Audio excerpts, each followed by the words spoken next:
Hello everyone, and welcome.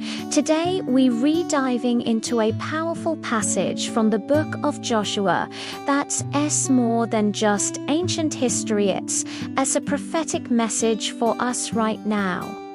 In Joshua chapter 23, the great leader Joshua gives his farewell address to Israel. He begins with a solemn reminder, saying, "You yourselves have seen everything the Lord your God has done. It was the Lord your God who fought for you."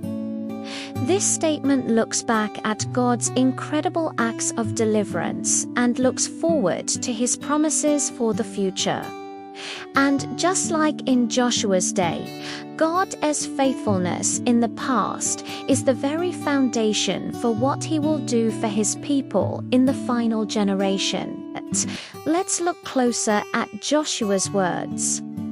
The nation of Israel was finally at peace after years of war. But Joshua saw a spiritual danger on the horizon.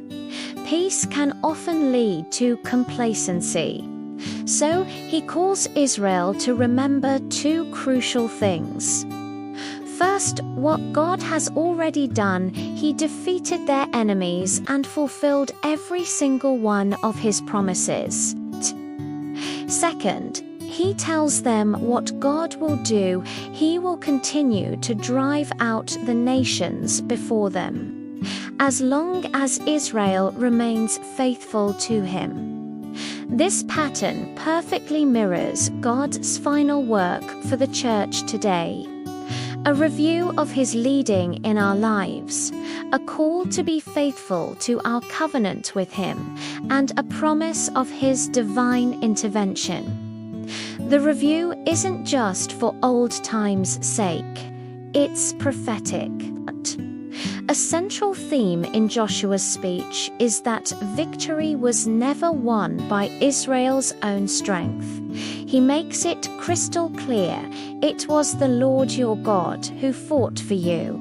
Think about it. The walls of Jericho fell, giants fled, and powerful nations collapsed. Not because Israel had a mighty army, but because God himself was fighting for them. This truth is at the heart of the gospel. The Apostle Paul tells us in Colossians that Christ triumphed over principalities and powers at the cross. And in Ephesians, he reminds us that our battle isn't against flesh and blood, but against unseen spiritual forces.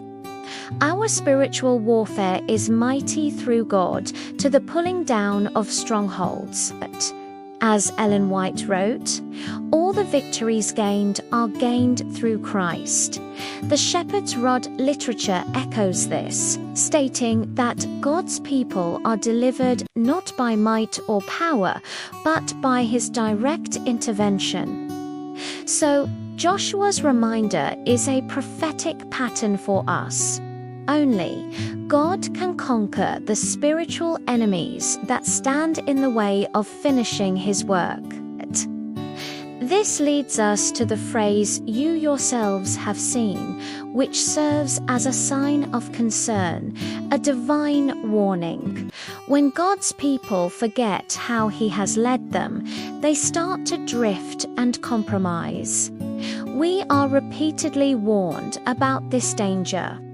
One of the most well-known statements is, "We have nothing to fear for the future," except as we forget how God has led us in the past. The greatest danger facing the church today is forgetting God's past guidance and becoming complacent in our current spiritual state. This makes Joshua's message incredibly urgent for us, not just as history, but as prophecy. So, what about the future? Joshua 23 verse 5 holds both a promise and a condition. The promise is that God will drive out the enemies and Israel will possess the land. The condition is their faithfulness to God's covenant. This has a direct parallel for the end times. Scripture shows that God will first purify his church, removing the enemies from within. Then he will empower a purified remnant to finish the work of spreading the gospel to the entire world. And finally, he will establish his promised kingdom of peace. Every one of these promises is anchored in God's unchanging faithfulness. As it says in Joshua, "There failed not aught of any good thing. All came to pass."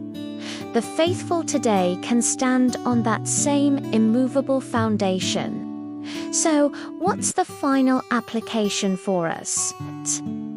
As Israel stood on the verge of entering their promised kingdom, Joshua reminded them that their entire destiny depended on remembering how God had fought for them. The exact same is true for the last generation today. God fought for ancient Israel, and he fights for his church now. He drove out nations then, and he removes spiritual enemies today. He kept his promises to them, and he will fulfill every single prophecy for us. Joshua's message is a prophetic sign.